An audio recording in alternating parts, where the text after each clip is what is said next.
Vous pensez que la chance est le fruit du hasard? Comme les soldats romains, vous croyez au fatum? Vous avez parfois l'impression que la malchance vous poursuit? Ce matin, grâce à notre invitée, une chanceuse, qui a analysé un panel de destins heureux, ceux à qui tout arrive, études scientifiques à l'appui, nous allons tous devenir des chanceux. Caroline de Sirani, thérapeute, praticienne en hypnose et en PNL, auteure d'un livre au titre évocateur, La chance, quel talent, va nous aider à exprimer ce potentiel. Sur ce plateau, nous allons vous donner des pistes et des repères concrets pour activer la chance, ouvrir le champ des possibles dans tous les domaines de votre vie, que ce soit professionnel, familial, amoureuse. Allez, partons ensemble, provoquer les faveurs du destin. Bienvenue dans le MAG qui fait du bien.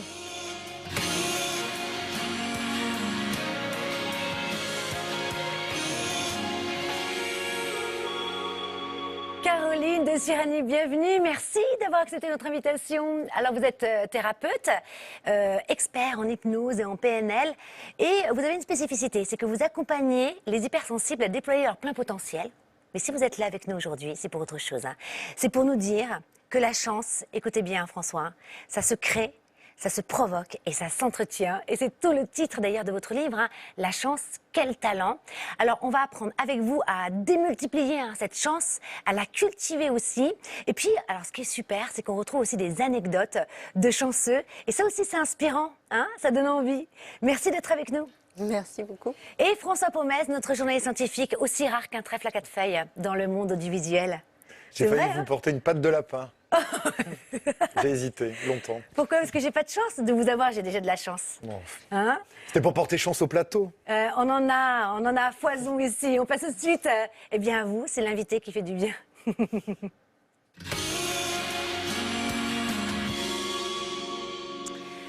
Alors Caroline de Sirani, je vais vous faire une petite confidence. Parce que quand j'ai reçu votre livre, je me suis dit, oh, encore un livre sur la loi d'attraction, mais qu'est-ce que je vais apprendre de plus? Et en fait, vous m'avez cueilli dès le départ, parce que vous avez mené une véritable enquête auprès des chercheurs, des scientifiques américains. Vous avez analysé les profils des chanceux pour voir quel était leur dénominateur commun. C'est hyper intéressant. On va vous écouter dans quelques instants, parce qu'en plus, ce qui est très, très drôle, c'est que...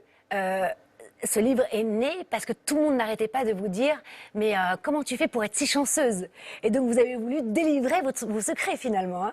Donc, on va en parler dans quelques instants. Mais avant cela, François aussi s'est intéressé à la science, je crois aux dernières enquêtes.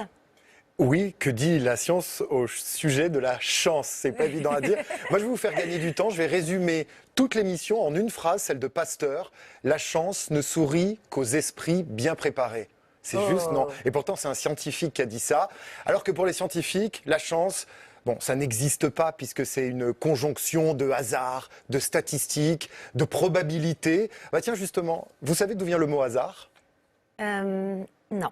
Il vient de l'arabe andalou hasard, qui veut dire dés, jeu de dés. Hey. Et on jouera au dé, d'ailleurs, tout à l'heure. C'est pour ça que j'en vois plein, la multicolore. Plein très, de très petits dés qui vont me permettre de prouver ce que je vais démontrer tout à l'heure, à savoir qu'effectivement, la chance, on peut l'attirer, on peut la provoquer, mais tout est une question de mathématiques. Alors comme je disais, effectivement, pour les scientifiques, la chance, ce sont des statistiques et des probabilités. Pour le comprendre, il faut s'intéresser au loto. Vous jouez peut-être au loto? Ça m'arrive de temps en temps. Bon, sachez que depuis l'existence du loto, enfin très rarement, 76... Je dis ça. Hyper rarement. Quand vous jouez, vous savez que vous avez à peu près, normalement, le même nombre de chances, de probabilités pour que le 1, le 2, le 43 sortent. Alors que depuis la création du loto, on assiste à des événements assez étonnants. Par exemple, le chiffre qui est sorti le moins souvent, c'est le numéro 8, qui est sorti 173 fois, alors que le numéro 41, lui, est sorti 237 fois. Ah, c'est fou ça. Bah oui, c'est fou, alors que normalement, statistiquement, tous les chiffres, tous les numéros ont le même nombre de chances de tirage. Sauf que pour les scientifiques, il faut voir tout ça sur une durée illimitée, sur un infini de temps. Dans un espace infini, on ne sera plus là pour le voir, chaque chiffre, chaque numéro, chaque nombre a le même nombre de chances de sortir. Alors d'ailleurs, un petit truc justement, est-ce que vous pensez qu'il vaut mieux jouer le 8 ou le 41 au prochain tirage pour avoir le plus de chances de gagner? Le 41. Parce qu'il il sort le plus souvent? Oui, moi je suis la foule. Ben non, le 8. Le 8, parce que comme le 41 est sorti déjà un certain nombre de fois très élevé, le maximum, ben le 8 doit rattraper dans l'infini temps le nombre de fois, puisqu'il n'est pas sorti assez. C'est le 8 qui devrait sortir davantage. C'est pour ça que c'est vous le scientifique sur cette émission. Exactement. Alors on va jouer au dé. Moi je me suis basé sur quelqu'un que vous citez, un Richard Wiseman, qui est Oui. certainement le seul psychologue, le seul scientifique à avoir étudié la chance. Et pour lui, la chance, elle est liée à deux facteurs. Un, bon, le hasard, et deux, l'attitude. Et ce petit jeu de dés va démontrer pourquoi l'attitude est importante et comment on peut provoquer en fait la chance. Je vais vous demander de choisir une couleur, Karine. Génial. Ah, je vais prendre orange. Orange, la couleur de l'émission. Ah oui. Et Caroline, Vert. le vert. Et maintenant, un chiffre entre 1 et 6. 7. Non, entre 1 et 6, Karine. Je vous laisse réfléchir parce que la question est difficile. J'ai cru que vous le faisiez exprès, en plus, c'est pas du tout. C'est ça qui est drôle. Donc le 5, et vous, Caroline? Le 2. Le 2. Alors, par exemple, je jette le premier. Voilà, je sors le 6 pour vous, Ah. Karine, et pour vous, je sors le 3. Oui, mais c'était Bon. à nous de lancer normalement. Non, je lance Ah, pour vous, hein, d'accord. d'autorité, je lance pour vous.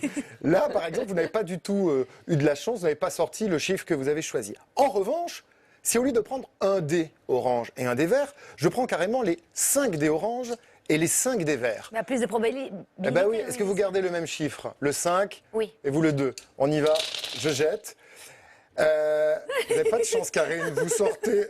Alors par contre, Caroline, j'ai 1, 2. Moi, je l'ai fait pour vous, le 5. Merci, Voilà. merci Karine, Caroline. pas de chance, hein, mais le 7 n'est pas sorti non plus. Non, mais Mais- c'est violent de dire que j'ai pas de chance. pour mon petit jeu de dés. Mais normalement, moi j'ai fait le test plusieurs fois chez moi, mais à chaque fois le chiffre il ressort à plusieurs reprises. Ce qui veut dire quoi? Ce qui veut dire qu'en fait la chance on peut la provoquer, il suffit de multiplier les probabilités et je crois que c'est ce qu'on va apprendre avec vous dans l'émission. Ah, j'aurais bien aimé que vous étudiez la question pourquoi on dit malheureux, heureux dans la chance et malheureux en amour. Parce que c'est faux je pense, on peut être heureux dans la Ah, vie, donc, dans en la fait, chance Mais les proverbes parfois. et heureux en amour. Ben, c'est ça. Oui, mais non. En tout cas, ce qu'on a appris, c'est qu'il n'existe pas de chiffre 7 dans le dé. Voilà. On va en entendre parler de Oui, ça. je crois. Caroline de Merci François. Alors, Caroline de Surani, comme je disais, vous vous êtes aussi penchée sur la question, vous avez fait des recherches scientifiques, en tout cas vous vous êtes rapprochée de la science, et justement des chercheurs aussi américains, dont ce psychologue, Richard Wiseman, qui lui a analysé les profils des chanceux et des malchanceux. Alors, quelle a été la conclusion finalement? En fait, c'est plutôt une bonne nouvelle, mais ça va paraître plutôt difficile à certains. C'est qu'on est responsable, en fait, de sa chance.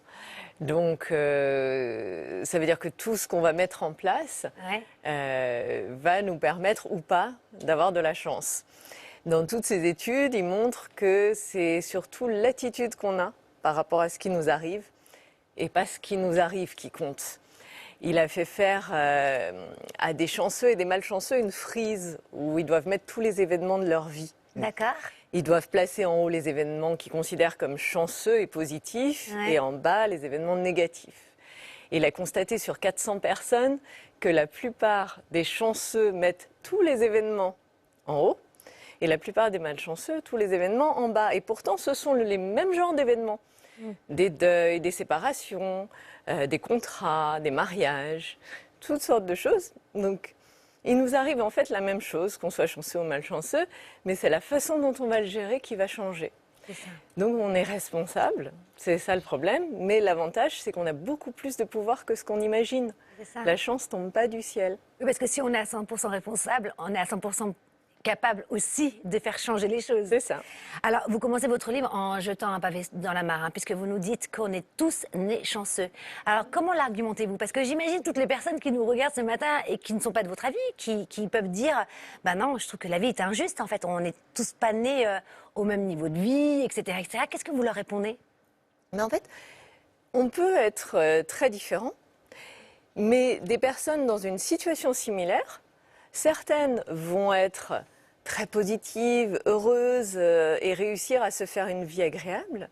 Et d'autres qui sont exactement dans la même situation, au contraire, vont juste se renfermer, mal prendre les choses et se considérer malchanceux. Et du coup, c'est vraiment de sa propre responsabilité que ça dépend. et vraiment de la façon dont on gère les situations. Mais vous dites aussi quelque chose dans votre livre qui est très beau. Vous dites que finalement, déjà d'être en vie et de naître en tant qu'être humain, et puis vous donnez des chiffres. Oui, c'est vrai. Donc quand On a une chance sur combien d'être né en tant qu'être sur humain? plusieurs milliards. En fait, Voilà. quelle était la chance que vos arrière-grands-parents se rencontrent, puis que vos grands-parents se rencontrent, et que vos parents se rencontrent, et que tout ça fonctionne? C'est une chance très, très, très infime. Donc c'est revenir à l'essentiel et se dire j'ai de la chance parce que finalement je peux vivre. Hein, c'est ça dans votre livre. Exactement. Ouais. Alors selon vous, hein, la chance, ça s'active, ça se cultive. Alors pour cela, vous nous proposez des exercices, des conseils, des techniques très pratiques, par exemple celui de bouleverser son quotidien. Alors déjà, pourquoi bouleverser son quotidien peut activer la chance? Et qu'entendez-vous par bouleverser son quotidien? Alors pourquoi? Parce que la chance, il faut lui faire de la place. En fait, dans notre vie, si on fonctionne un peu comme des robots, que le matin, on part au travail, on prend le même métro à la même heure, on va au même bureau, on parle aux mêmes personnes, et on rentre chez soi, mais on n'a pas le temps de placer la chance. Il n'y a aucun moment où la chance peut venir nous rencontrer. Si on change un micro-détail, si au lieu de s'arrêter à la station de métro où on arrive au travail, on peut s'arrêter 2 stations avant Ouais. et marcher, Ouais. ben là, on augmente nos chances de croiser De quelqu'un. T'arrives en retard. Aussi, oui, pourquoi pas. On peut s'y prendre un petit peu à l'avance, et comme ça marche quand même. Ah ben là déjà on change le planning Eh oui. si on part en avance. Mais c'est ça. Donc on rencontre pas les mêmes personnes dans le métro, est-ce que c'est vrai? Bouleverser. On bouleverse. Et c'est ça. Et parfois, ça se joue à des détails. Je me rappelle d'une cliente qui était venue me voir, qui n'en pouvait plus, que son quotidien était un peu morne et elle rencontrait jamais personne. Et en fait, on a analysé un petit peu ce qu'elle pouvait changer, ce qui était raisonnable de changer pour elle. Et elle a décidé, au lieu de prendre les transports en commun pour aller travailler, de prendre un vélo. Elle avait déjà un vélo, donc c'était quelque chose de vraiment facile à mettre en place. Elle l'a mis en place dès le lendemain. Et pendant plusieurs semaines, au lieu de prendre le métro, elle a pris le vélo, elle a changé de silhouette radicalement, parce qu'elle faisait du coup beaucoup d'exercices tous les jours. Ouais. Et elle a rencontré quelqu'un parce qu'en accrochant son vélo, un de ses collègues de travail à qui elle n'avait jamais parlé s'est mis à lui parler et ils se seraient peut-être jamais rencontrés autrement. C'est ça, donc c'est important. Vous dites parfois aussi dans votre livre, hein, c'est bien de changer de rue. On prend toujours le même chemin, mais on peut peut-être prendre une autre rue. Et finalement, on va tomber sur un magasin, on va rentrer, et là, on va trouver notre appartement parce que quelqu'un aura dit, bah tiens, je cherche un locataire. Vous donnez des exemples très concrets, et c'est vrai que finalement, ça ouvre le champ des possibles. Hein, c'est ce que vous nous dites. Hein. Ça rend tout possible. Alors, vous nous encouragez, et ça j'aime beaucoup, hein, vous nous encouragez à se lancer des défis. Même des tout petits défis peuvent transformer la trajectoire de notre destin. Alors, c'est joli. Comment l'expliquez-vous? Parce que quand on se lance un défi, on sort de sa zone de confort.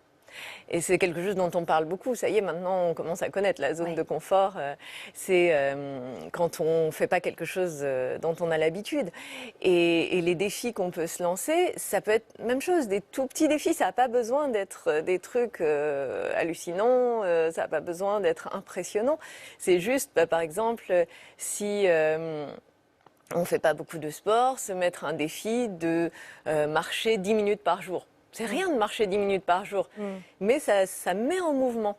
Et on commence à se lancer, puis on peut y prendre goût, puis se mettre à marcher plus vite, plus longtemps, puis finalement dire pourquoi pas faire un jogging. Et ça lance complètement les choses d'une manière différente. Et comment vous reliez justement cette action à la chance?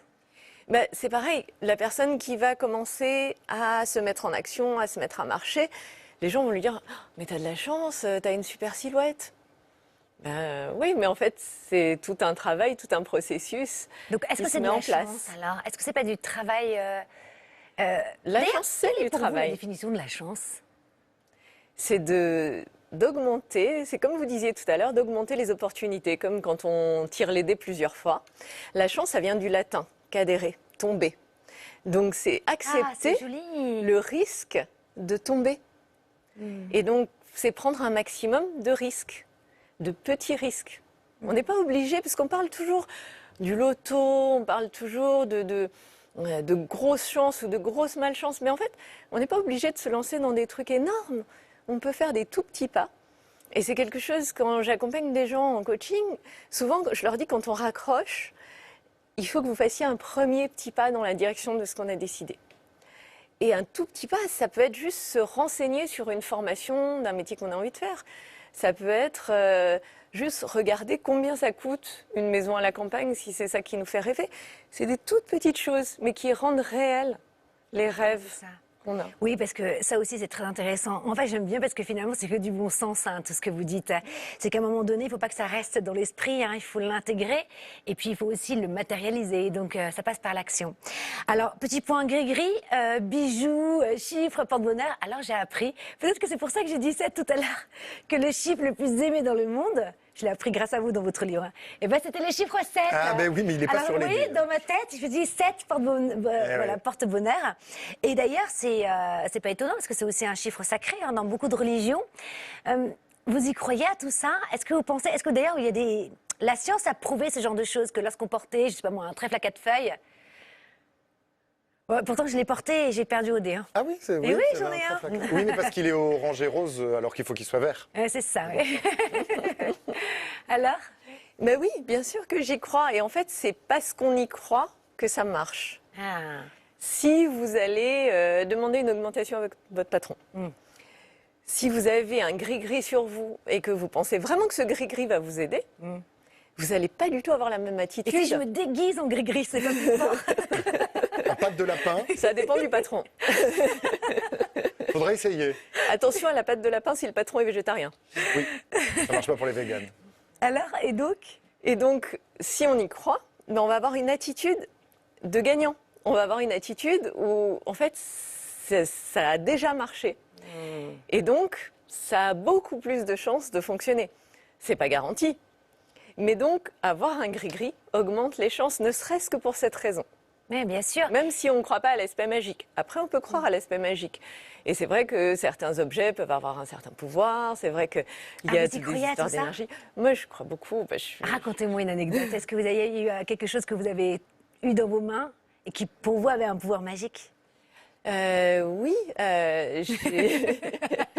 Alors là, François, on l'a perdu. Non. Mais moi, j'adore ces histoires. Non, non, mais on a tous des gris-gris en fait, sans C'est s'en vrai, rendre compte. c'est quoi vous? Non, je sais pas, mais on a tous quelque chose chez soi. On se dit, ah non, ça je jette pas. Je dis, tiens, ça représente quelque chose. Donc rien que ça, c'est un gris-gris. Ça a La une histoire. croyance, c'est ça. Une croyance. Mais la magie, alors? Ben, là, c'est une histoire un peu triste, mais j'avais un tout petit chat en porcelaine. Oui. Et je faisais plein de fausses couches à cette époque-là. Et la personne avec qui je travaillais, une thérapeute, m'avait dit, ce petit chat, j'étais tombée enceinte, j'avais peur de perdre à nouveau le bébé, ce petit chat, mettez-le sous votre oreiller et faites comme si c'était ce petit bébé, vous en prenez soin et tout ça. Et un matin, je me lève et le petit chat en porcelaine a disparu. Waouh. Et là, j'étais en panique. J'ai cherché partout et je ne l'ai pas retrouvé. Et du coup, j'ai été faire une échographie et il y avait un problème. Et heureusement qu'on l'a pris à temps, etc. Donc voilà, ça peut être aussi un indicateur. C'est ça, c'est que qu'est-ce que vous avez vu du fait qu'il ait disparu? C'était un signe pour dire C'était un signe va à l'hôpital va voir ce qui se passe. et va voir ce qui se passe. C'est fou ça. Et est-ce qu'il est revenu, ce petit chat? Ah non, il est parti par la Mais fenêtre, non. il est jamais revenu, ce petit champ Il a porcelaine. vraiment définitivement disparu. Bon, Je l'ai alors, retrouvé. vous titerez un de vos chapitres, alors non pas l'enfer c'est les autres comme dirait Sartre, mais la chance c'est les autres.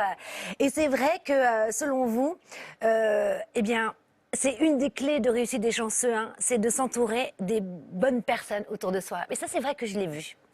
C'est un art hein, de s'entourer de bons amis, de bien autour de soi.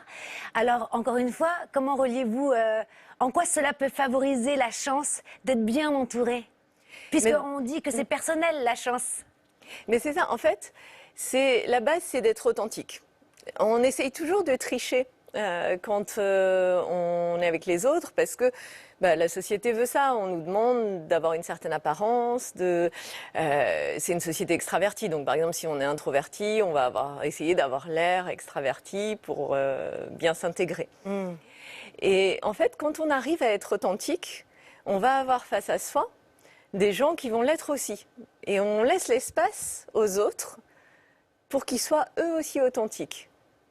Et du coup, ça va créer une relation beaucoup plus vraie, où on n'aura pas besoin de se raconter n'importe quoi. Et on va pouvoir dire les choses. Dire j'ai peur, dire j'ai pas envie. Je ne sais pas si quelqu'un vous demande de l'aide pour déménager, mais que vous êtes du genre à vous tordre le dos en portant un oreiller. Bah, vous allez peut-être essayer de dire oui, mais si vous êtes authentique, vous allez dire bah, non, je suis désolée, je ne peux pas t'aider pour ça. Par contre, si tu veux, quand tu as fini, je viens avec des sushis et du champagne et voilà, et on se fait une petite fête pour fêter ça. Donc, Et puis ça être inspire authentique. aussi, non? J'imagine. De quoi? Bah, d'avoir aussi des personnes authentiques, enfin, des amis de bien autour de nous, c'est inspirant. Je me rappelle d'un livre, il paraît que quand on restait très longtemps avec un milliardaire, un ami milliardaire, on devenait plus riche, parce qu'on s'inspirait de l'énergie. Mais oui, il y a Oui. tout un livre qui a existé et en fait, bon, je donne un exemple comme un autre, mais a priori, plus on est entouré de personnes qui réussissent, Mais oui, on s'inspire de notre entourage. Donc, Voilà, c'est c'est vrai ça. que quand on a autour de gagne nous des aussi. gens positifs, On on va s'élève. être positif. Sinon, C'est faut ça. l'épouser, le milliardaire. ou alors il faut l'épouser, mais Et- bon, c'est pas... Non, c'est pas facile. Voilà, on n'en trouve pas, même si on change de trajet tous les jours. Pas à chaque Quoique, coin de rue. c'est une Eh, question on de sait pas. croyance. Mais est-ce que c'est vraiment le but, hein? Est-ce que c'est ça la chance? Est-ce que ça rend Peut-être vraiment pas. heureux? Voilà, c'est ça, exactement. Alors, autre astuce pour provoquer la chance, c'est dire oui à tout, hein, comme ce film culte avec Jim Carrey, Yes Man. Alors, ça veut dire quoi dire oui à tout? Parce que si François dit oui à tout, il a un harem, hein. Il reçoit tellement de lettres d'amour. Vous dévoilez tout. C'est vrai, je reçois beaucoup de messages, mais je peux pas dire oui à tout. Mais je peux pas dire non à tout non plus. Alors, comment vous faites? Ça veut dire quoi dire oui à tout? Mais ça veut dire que souvent, on est un peu pris au dépourvu quand on nous propose quelque chose qui ne fait pas partie de nos habitudes. Et on va être tenté de dire non. Et en fait, un exemple tout bête, mais un jour, j'ai rencontré une personne qui organisait des conférences. Et elle m'a dit, t'aurais pas une idée de conférence sur le développement personnel? J'avais absolument aucune idée. J'ai dit oui, bien sûr, j'ai Génial. plein d'idées. Et je lui ai proposé une conférence sur la chance parce que une heure avant, on m'avait dit mais pour toi c'est facile, tu as de la chance. Et ça m'avait énervée. Du coup, je lui avais proposé ça. Et j'ai fait des conférences. Et ces conférences sont devenues un livre. Et en fait, je suis là. Et ouais, c'est c'est toute une fou. série liée à un oui. Ah oui, mais une intention, J'aurais c'est de pu vouloir dire- aider l'autre. Hein. Non, je sais pas, je vais y réfléchir. Oui, mais je suis pas très à l'aise pour parler en public. Non, j'ai dit oui et puis je vais gérer après. C'est super. Alors, finalement, hein, votre livre, c'est que du bon sens, hein. Pour certains, ça va être une véritable révision. Pour d'autres, bah, ça va leur permettre d'ouvrir leur champ des possibles. Mais finalement, je trouve que votre livre, on y retrouve toutes les bases du développement personnel. Et même, je vous dis merci. Parce que ça fait du bien de le relire aussi. Ça réactive quelque chose en soi. Hein. Et donc, je vais revenir justement à ces bons amis de bien qui pourraient activer la chance quand on est bien entouré. Et vous dites qu'il y a une deuxième phase. C'est qu'il faut cultiver. Hein. Et il faut que ces relations restent vivantes pour que la chance puisse continuer à s'activer. Pourquoi ? Parce que on a tendance, on est dans un monde où on peut se tenir au courant de la vie de nos amis sur les réseaux sociaux. Et puis on a tendance à lâcher un peu le truc parce que on voit bien qu'ils vont bien, ils postent des jolies photos. Et en fait, il n'y a rien de plus agréable que de recevoir un message de quelqu'un, un petit coup de fil, et sans forcément attendre l'anniversaire. C'est important d'entretenir les relations. Et si on reste proche d'un maximum de personnes, c'est autant d'opportunités autour de nous d'aider les gens, d'être aidés et De d'avoir s'auto-encourager. tout un réseau. Surtout en cette période, je trouve que j'avais une amie justement qui me disait que elle s'est mis un défi, c'est d'appeler 3 personnes chaque jour pour savoir comment ils vont. Et finalement, ça lui a ouvert mais des histoires extraordinaires. Donc j'aime C'est beaucoup une ce que super vous idée, dites. ça. Ouais. En parlant de liens durables et de bons amis, c'est le moment de bulle avec vous, François.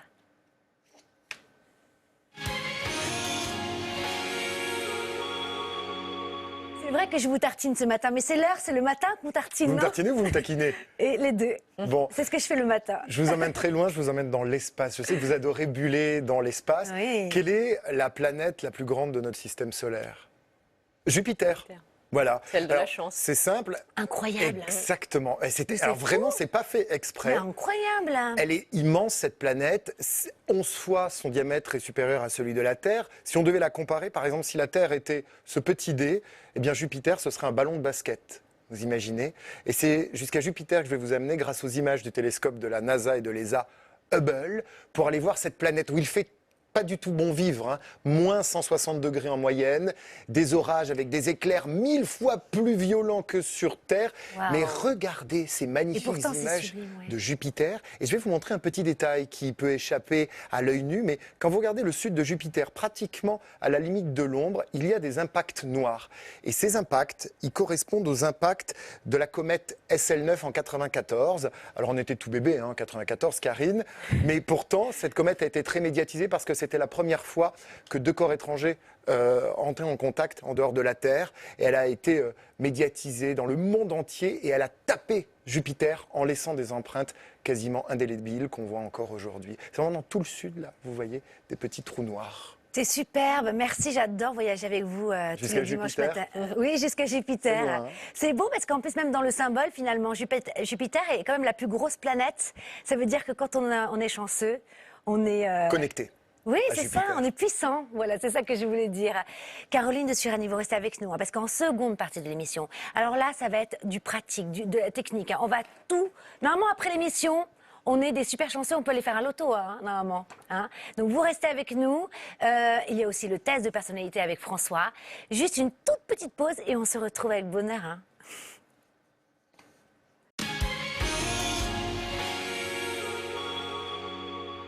Bienvenue dans le MAC qui fait du bien ce matin. Nous vous emmenons à la découverte des secrets de ceux qui ont de la chance. Grâce à notre invité sur ce plateau, auteur du livre La chance, quel talent, nous allons découvrir que personne n'a de mauvaises étoiles. On a tous le potentiel de devenir heureux et grâce à vous, Caroline, hein, vous êtes thérapeute en hypnose et en PNL, vous allez nous donner des conseils concrets pour activer la bonne fortune et ce, dans tous les domaines de notre vie. Hein.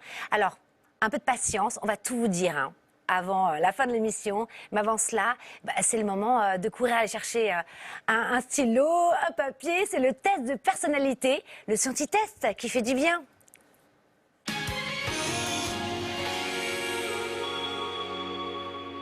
Au fait, je ne vous ai pas demandé, est-ce que vous avez un gris-gris, quelque Oh chose? non, mais vous faites exprès. Je vous ai dit pendant la pause que je ne donnerais Alors, pas parce que vous me grillez en fait, je vous lance, mais vous me grillez à l'antenne. Avant, j'avais un gris-gris, mais c'est fou, mais c'est il y a de nombreuses années. J'avais un petit miroir de poche. Et j'angoissais toujours qu'il y a une mèche, etc. Et j'avais ce petit miroir, et je me disais, si j'oublie ce petit miroir, il va se passer quelque chose. C'est dingue, hein? Et alors? Il se passait quelque chose ou pas quand vous le Non, parce que j'avais le miroir. Ah, Non, mais après- c'est un très beau symbole, le miroir. Ouais. Ça veut dire, en fait, finalement, parce que l'ombre on ne peut pas accuser l'ombre d'être déformée. On peut Ouais, mais juste c'était un accuser peu soi-même. narcissique, du coup j'ai enlevé Non, le c'est miroir très et beau. je l'ai plus. Ouais, Moi, c'est j'aime vrai. bien, ouais, j'aime beaucoup. Alors, allez-y. On se teste. Bon, Oui. petit test de personnalité. Vous avez pris un papier, un stylo. Je vais vous raconter une histoire dans laquelle vous allez projeter des choses. Et je vais ensuite déterminer des petits traits de votre personnalité qui vous auraient peut-être échappé. Alors, voici l'histoire. Vous jouez avec nous ou pas? Ah oui, bien Caroline. sûr. Caroline, vous jouez avec nous, vous me l'avez dit pendant la pause. Super. L'histoire est très très simple et ensuite je vais vous faire 4 propositions. Donc, vous êtes dans un restaurant. Alors oui, je vais faire appel à votre mémoire parce que ça fait bien longtemps qu'on n'est plus dans les restaurants, mais vous êtes dans un restaurant, vous avez la carte et vous êtes là en train d'hésiter, etc. Et vous n'avez pas vu la serveuse arriver. Elle arrive dans votre dos et elle vous dit tout de suite, vous voulez commander quoi? Pris au dépourvu, vous commandez un sandwich et un café. Elle part. Et au moment où elle est partie, en fait, vous vous dites, mais non, mais c'est pas un sandwich et un café que je voulais un sandwich et un chocolat chaud. Que faites-vous? C'est dans cette réponse que je vais pouvoir déceler quelques petits traits de votre personnalité. Alors, premier choix, vous continuez à regarder le menu en vous disant, ah là là, quel dommage, j'aurais vraiment aimé un chocolat chaud. Réponse 1. Réponse 2, vous jetez un coup d'œil autour de vous pour voir si la serveuse ne va pas revenir, par hasard. Réponse 3. Vous avez déjà déterminé votre réponse, Karine? Oui, parce que mes amis me connaissent très bien pour ça. Mais allez-y, j'écoute jusqu'à la fin. Réponse 3. Vous vous levez pour trouver la serveuse et changer votre commande. Réponse 4. Vous renoncez à tout et vous attendez tout simplement votre café. Caroline? Réponse 3. Réponse 3. Vous vous levez et vous allez chercher la serveuse. Oui. Ben voilà, pareil. Vous avez cherché la Ah serveuse oui. aussi? Réponse 3. Bon, avec ce petit test assez rigolo, assez simple, test projectif, on va pouvoir déterminer comment vous réagissez face à une rupture affective ou amoureuse. Dans Ah. quelle Ah, c'est fini. case? Une question. C'est fini, voilà. Ah, génial. Merci. Non, mais je vais quand même donner la réponse. Non, mais en fait, il n'y avait qu'une question dans Oui, ce il y avait test. juste une question. Alors, j'aime pas mettre les gens dans des cases parce que tout est pour eux, mais cela dit, on va donner une tendance avec ce test-là. Ouais. Alors, si vous continuez à regarder le menu en ressassant que peut-être le café était pas bon et qu'il faudrait prendre un chocolat, vous êtes plutôt dans la catégorie des nostalgiques, de ceux qui voient les anciennes relations comme des Madeleine de Proust. Alors, certes, votre ami n'est plus là, votre amoureux n'est plus là, et vous ressassez cette histoire, peut-être pendant de longues années, voire pendant toute votre vie. Parfois, il faut savoir lâcher, même si c'est difficile. Si vous avez choisi la réponse 2, vous jetez un coup d'œil autour de vous pour voir si la serveuse ne va pas revenir, vous faites partie des timides. Parfois, des ruptures affectives ou amoureuses peuvent se régler par la discussion. Vous avez trop peur du regard de l'autre ou des autres qui vous empêchera de parler. Vous préférez tout garder en vous et voir partir la personne que vous aimez plutôt que de poser le problème et d'en discuter. Ça aussi, ça se travaille. Si vous faites partie des personnes qui, comme Caroline et Karine, ont choisi la réponse numéro 3, à savoir vous vous levez pour aller trouver la serveuse et commander le chocolat chaud qui vous fait tant envie, vous êtes des gens résignés. C'est-à-dire que, certes, la personne est partie, vous avez tout tenté, mais maintenant il faut l'oublier. Et pour l'oublier, vous avez un travail sur vous, vous avez une organisation à vous, c'est-à-dire que vous avez soit des croyances, soit un travail, soit d'autres amis, et vous faites tout en fait pour reconstruire sur les anciennes bases de la relation qui s'est perdue. Vous vous reconnaissez là-dedans ? Ah, complètement. Hein. Ça fait pas. En fait, c'est chaque fois, mais ça tombe sur vous. Ce sont les spirituels. Ah, voilà. voilà. Bon, Et souvent, l'invité, on a souvent la même réponse parce que, voilà. voilà. Hein, on a C'est invité drôle, des spirituels. ça fonctionne assez bien. Et si vous faites partie de ceux qui ont choisi la réponse numéro 4, à savoir vous renoncez et puis vous attendez votre café, vous êtes les cœurs de pierre. Alors vous, quand une rupture arrive, une petite sieste, une nuit de sommeil et tout est passé. Vous êtes les durs à cuire. Est-ce que vous êtes vraiment un dur à cuire? Cherchez au fond de vous. Parfois, il y a quand même une petite once de sensibilité.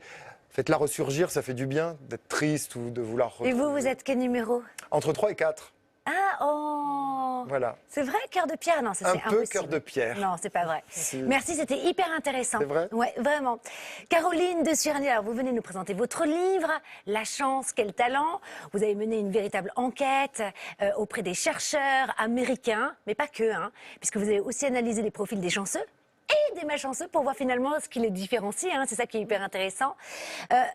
Moi, ce que j'ai beaucoup aimé, c'est que finalement, vous nous proposez de changer notre état d'esprit par des nouvelles habitudes aussi à mettre en action. Alors, il y a plein d'exemples, hein, des techniques, des conseils, etc., que j'ai déjà, moi, appliqués pour certains. Alors, il y en a un qui est très joli. Hein. C'est important pour activer la chance d'exprimer ses besoins. Alors, par exemple, donnez-moi un exemple. Par exemple, quand on est avec des amis, parfois on peut avoir peur de demander. Parce que on va se dire je vais pas le déranger pour ça alors qu'au contraire, quand on demande quelque chose à quelqu'un, quand on demande un service, la personne, elle va se sentir valorisée, elle va se sentir utile. C'est super pour quelqu'un de rendre service et d'ailleurs on est tous contents quand on rend service, on est fiers de soi. Et du coup, ça va, non seulement vous allez obtenir ce dont vous avez besoin, mais en plus, vous allez faire du bien à la personne à qui vous demandez. Donc, double raison pour laquelle... Donc, parfois, se dépasser un peu. Vous avez une anecdote, justement? Un exemple où il y a eu, ça a activé la chance? De demander. Bon, c'est pas grave. Vous pourrez me le dire plus tard. Hein. J'ai encore plein de questions à vous poser, dont cette mini-astuce aussi pour activer la chance. Est-ce que vous connaissez le Ho'oponopono? Non, pas du François, c'est un rituel hawaïen, alors pourtant assez connu peut-être pour ceux qui aiment le développement personnel, mais pour tous ceux qui ne connaissent pas, alors racontez, quelles sont les grandes lignes et comment ce rituel peut activer la chance?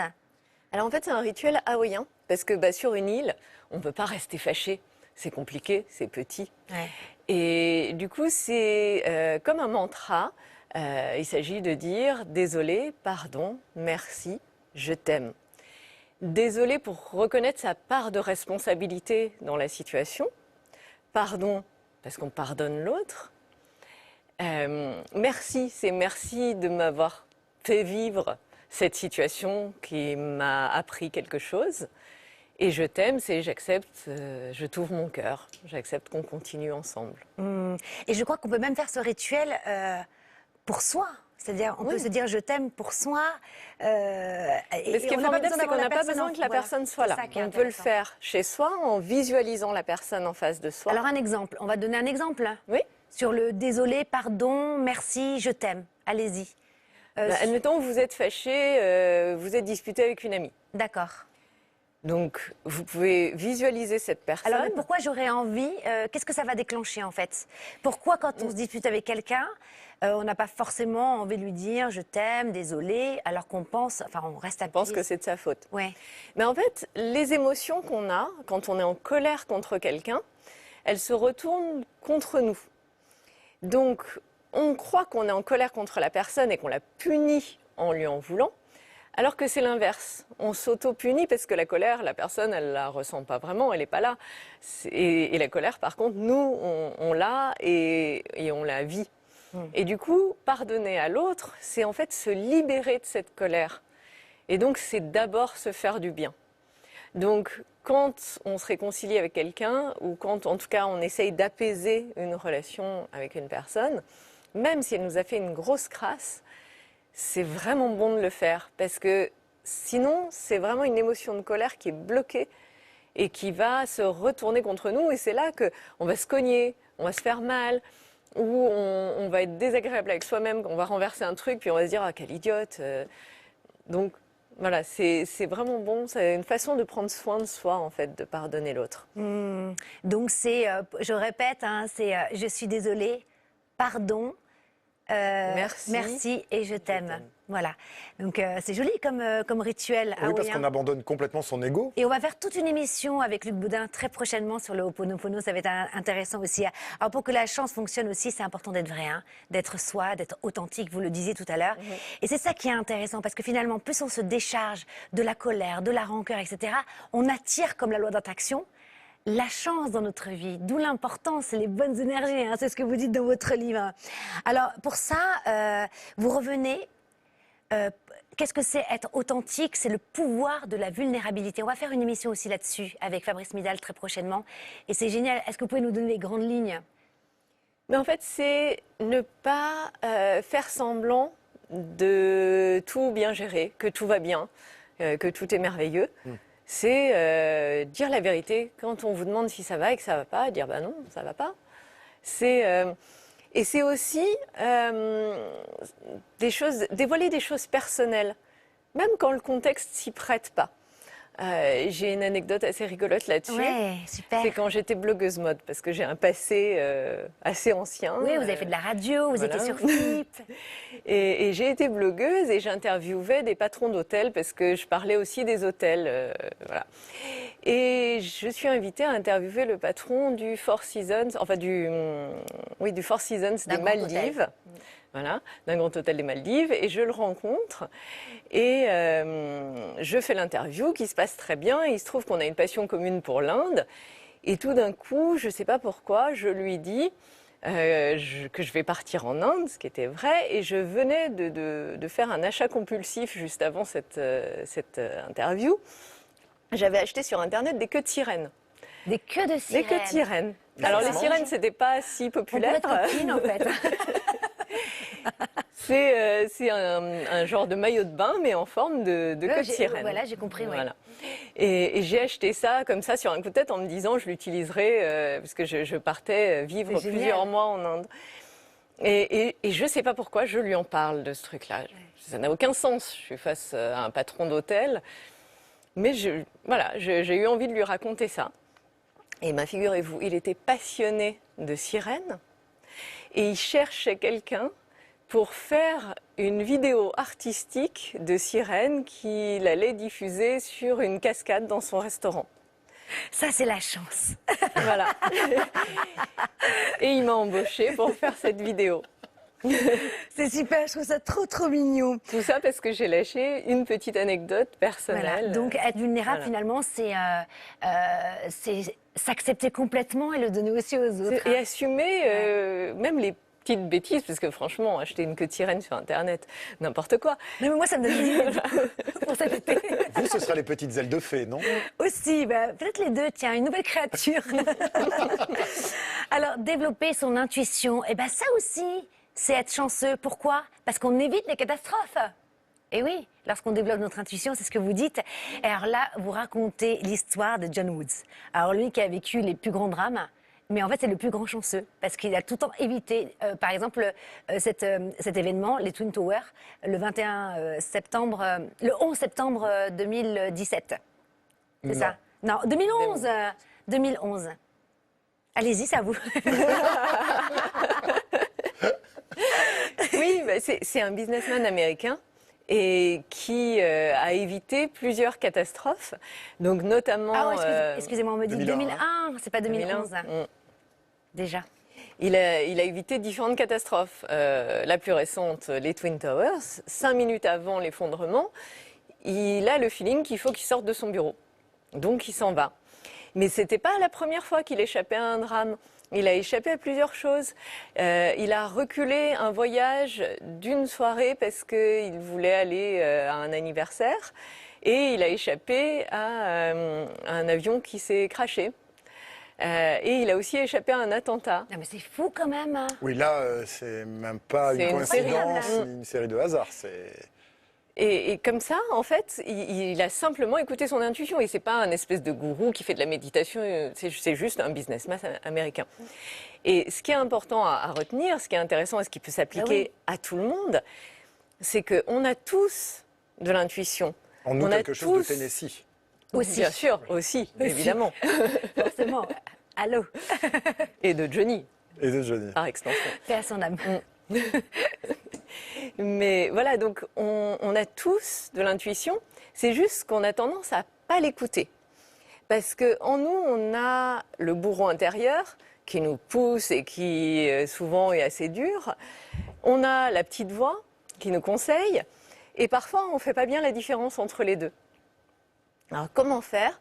Le meilleur moyen pour y voir plus clair et savoir quoi écouter en soi, c'est d'abord de se débarrasser de ce bourreau intérieur, de le prendre entre quatre yeux et de lui dire écoute merci, ça va, c'est bon, j'en ai assez entendu.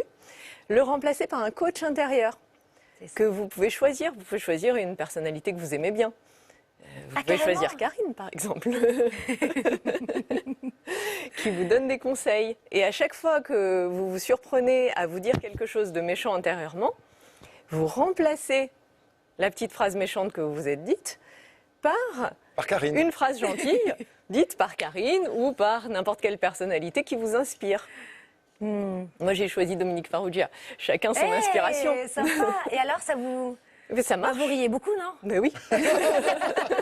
C'est quand même plus sympa. Oui, c'est clair. Pourquoi Dominique Farrugia? C'est drôle. Ça a toujours été mon idole. Ah, c'est vrai. Oui. Bon, on va l'embrasser alors à l'antenne. Et donc... on vous parle là. Non, c'est oui. Cléopâtre. Voilà. Mais en fait, vous savez pourquoi on rigole depuis tout à l'heure aussi? Parce qu'il fait très très chaud sur le plateau. Très chaud. Et je vois François, dès qu'il est plus à l'antenne, il est là avec son éventail. Un problème de clim, je On n'en crois. peut plus, on a chaud. Alors, j'aimerais aborder avec vous aussi les miracles. Alors ça, c'est très bon ce que vous dites. Vous dites que les chanceux, ils ont un pouvoir magique. Et oui, François, ils savent transformer les malheurs en bénédictions, les catastrophes en miracles et les difficultés en opportunités. Alors, je trouve que vraiment, c'est un super état d'esprit. Peu importe finalement qu'on y croit ou qu'on n'y croit pas. Déjà, ça nous amène vers le positif. Alors, comment débusquer les cadeaux cachés? Comment avoir cette faculté de les débusquer et de ne pas sombrer dans le désespoir lorsqu'on vit justement des choses difficiles? Là encore, il s'agit de prendre du recul. Et qu'on n'a pas de Farrugia avec nous. Il s'agit de prendre du recul et de regarder les aspects qui peuvent être bénéfiques dans une situation. Dans toute situation, il peut toujours y avoir une façon de prendre du plaisir. Je repense à cette dame que j'ai rencontrée qui m'a marquée. À un moment, je faisais du bénévolat pour accompagner les personnes en fin de vie. Et c'était une dame qui avait mis tout le reste de ses économies pour acheter des chocolats, des super chocolats qu'elle adorait. Et non seulement elle mangeait tout le temps des chocolats, mais en plus elle en offrait à tout le monde, à tout le service. Et du coup tout le monde adorait cette dame, venait la voir tout le temps, elle était joyeuse, rayonnante. Et toutes les dames autour étaient très jalouses et ne comprenaient pas pourquoi elle avait autant de chance d'avoir autant de gens autour d'elle. Et ça, j'avais trouvé que c'était vraiment un bel exemple d'une situation vraiment difficile et d'en faire quelque chose de magique. Et vous, parce que c'est vrai que si vous avez écrit ce livre, c'est parce que tout le monde vous disait, mais vous avez tout le temps de la chance, comment tu fais? Vous avez une anecdote, un miracle. Allez, est-ce que vous avez vécu un miracle dans votre vie? Oui. J'ai eu un accident de voiture. Oh là là, c'est beau. Sur le papier. Ça fait moyennement rêver. Mais à cette époque-là, je m'étais un peu perdue. Mon rêve, c'était d'écrire. Et j'avais un boulot de commercial où je gagnais bien ma vie. Et voilà. Et je m'étais faite dans cette espèce de routine et j'avais laissé tomber mon idée d'écriture. Et j'ai eu un assez grave accident de voiture où je me suis retrouvée quand même avec une opération du bras, une opération du nez. C'est très compliqué. Ah oui, et notamment l'opération du nez, c'était une rhinoplastie. Il fallait me reconstruire le nez. Et je me suis renseignée à ce moment-là sur qu'est-ce que c'est une rhinoplastie, est-ce qu'on peut trouver des témoignages. Et il n'y avait rien qui avait été écrit sur ce sujet. Et du coup, j'ai demandé au chirurgien s'il était d'accord pour qu'on écrive un livre ensemble. Et on l'a fait. Et grâce à ça, j'ai décroché des piges dans la presse spécialisée, puis dans la presse beauté, puis dans la presse féminine, jusqu'à ce que j'écrive sur le bien-être que je continue à faire. Mais vous savez, aujourd'hui. vous me faites penser, mais vraiment, parce que j'adore Forrest Gump, parce que je trouve qu'il est pur. Hein. Et finalement, tout est simple pour lui. Tout ce qu'il fait, c'est parce qu'il a envie, et du coup, tout lui réussit. Vous êtes un peu comme ça. C'est vrai. C'est vrai, hein. Alors, ce qui est plaisant aussi dans votre livre, je le disais, c'est qu'il y a plein d'anecdotes, des histoires. Hein. Et vous reprenez donc celle du psychiatre autrichien, Viktor Frankl, prisonnier dans un camp de concentration pendant la Seconde Guerre mondiale. Et là, il comprend que les patients ne souffrent pas seulement de frustration, comme l'avait soulevé Freud à l'époque, hein, mais comme une sorte de vide existentiel. Quelle est la différence et comment, en fait, vous avez fait le lien avec la chance ? Mais en fait, le vide existentiel, c'est quand on n'a pas de but, que ce qu'on fait n'a pas de sens. C'est important de donner du sens à sa vie. C'est un autre livre que j'ai écrit qui s'appelle Mon programme Ikigai. Et c'est trouver du sens. Trouver du sens dans tout ce qu'on fait. Et trouver du sens, pareil, on peut se dire, trouver du sens à sa vie, ça va être un gros truc sérieux. Mais non, Ikigai, c'est la joie de vivre et le sens de la vie. On a fait une émission Donc là-dessus. voilà, comment être heureux. Et un exemple tout bête, c'est par exemple la vaisselle. C'est une corvée, c'est pénible de faire la vaisselle. Sauf quand on a un lave-vaisselle. Même quand on a un lave-vaisselle, il faut mettre la vaisselle dedans, faut le vidanger, c'est casse-pied. C'est vraiment une corvée. Mais si on le fait en se disant c'est pénible, j'en ai marre, voilà, c'est pas très agréable. Si on réfléchit, voilà, si on réfléchit à pourquoi on le fait, parce qu'on pourrait très bien commander des plats tout faits et manger directement dans le plastique. Non, on n'a pas fait ce choix-là. C'est vrai. On pourrait, quand c'est possible, aller au restaurant. Les océans. On ne fait pas ce choix-là non plus. On fait le choix d'avoir de la vaisselle. Et on fait aussi le choix de ne pas avoir un appartement qui sent mauvais, avec des bêtes partout. On a envie que ce soit propre. Donc, il faut assumer ses choix. Et à partir du moment où c'est un choix, on essaye de le faire dans les meilleures conditions possibles. On choisit un savon qui sent bon, qu'on aime bien. On choisit un lave-vaisselle super performant, facile à ranger. Voilà, c'est un vrai choix. Pour toutes les personnes qui nous regardent, justement, et du coup, ça a du sens. Oui, ça a du sens, mais parfois, les personnes se sentent limitées. Ils disent, j'aimerais bien avoir un lave-vaisselle, mais finalement, soit la place ne permet pas un lave-vaisselle dans la cuisine, ou alors ils n'ont pas peut-être l'argent pour... Mais du coup, c'est prendre du plaisir. Prendre du plaisir à faire la vaisselle. Parce que ça a du sens. Quelle lave-vaisselle vous nous conseillez? J'ai cru que vous alliez demander ça. Mais non, mais c'est parce que ça a du sens qu'on peut prendre du plaisir à le faire. Parce que finalement, vous mettez du cœur à tout ce que vous faites, tout ce que vous dites. Hein, et donc, si on doit reprendre un petit peu les bases de ce livre, c'est important. Vous voulez avoir de la chance, changer de rue, Espérons qu'on ne soit pas confinés. Hein.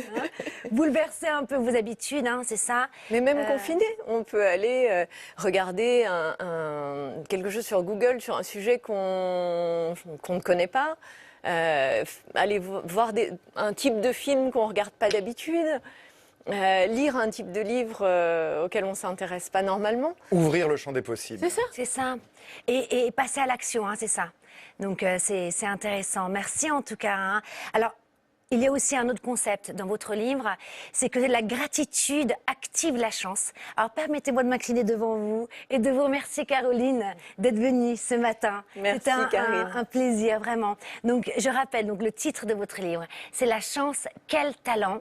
Voilà, on retrouve vraiment toutes les bases du développement personnel. Là, comme on est confiné, hein, c'est le moment justement parce qu'il redonne beaucoup d'espoir. Alors pour certains, ça va être une révision, pour d'autres, eh bien, ça va être une découverte, mais vraiment il y a toutes les bases de façon simple et pratique aux éditions Larousse. Merci infiniment. Alors on a un petit rituel dans l'émission. Est-ce que vous regardez l'émission? Oui, bien sûr. C'est quoi le rituel à la fin? On pioche une petite phrase. Et oui, c'est ça qui fait du bien, bien sûr. Hein. Oui. Il y a C'est pas notre de- rituel chance. Et voilà, c'est le rituel chance. Alors, qu'est-ce que vous voulez faire? On tire pour vous, vous voulez tirer pour nous, vous voulez faire le classique, vous tirez pour vous? D'accord. Je tire. Ah, vous tirez pour vous, super. Et vous, François? Je tire pour vous. Ah, j'adore. Allez-y. Et moi, je me tire. Vous allez tirer pour nous. Je plaisante. Alors, un chagrin partagé diminue de moitié. Une joie partagée augmente du double. Proverbe suédois. C'est très beau. Envoyé par Envoyé par plein de monde. Christophe de Lille. de Lille. Merci. Alors ça, c'est pour vous, Karine. J'ai tiré Ah, votre phrase. mais oui. La joie de vivre est une chose innée qui a tendance à s'oublier avec le temps. Mais vous n'oublierez pas que la joie de vivre est là. C'est d'Axel Boca et c'est Marie de Nice. C'est très beau, merci. Alors, j'ai tiré pour vous. Il n'y a qu'une façon d'échouer, c'est d'abandonner avant d'avoir réussi. Georges Clémenceau. C'est beau ça, hein? Et c'est par Anaïs de Draguignan. Merci. D'ailleurs, j'en profite pour vous dire, n'hésitez pas à nous envoyer donc votre petite phrase qui fait du bien avec votre nom, votre département et bien sûr le nom de l'auteur. Et on va la mettre dans la boîte et on pourra piocher un matin. Eh bien, bonne fête de Pâques. Oui. Eh oui, parce qu'on va aller quand même là. Ça porte chance, ça. Cherchez des œufs. On va chercher des œufs. Je vous souhaite vraiment de trouver plein de chocolat. Je vous souhaite de vous faire du bien. La poule aux œufs d'or. Voilà, la cloche sonne, c'est le temps de se quitter. On vous embrasse. Et surtout, n'oubliez pas une chose, hein. C'est important de vous faire du bien. Hein? Mais bien sûr. Évidemment. Merci. Hein. Merci. Oh, les fous rires.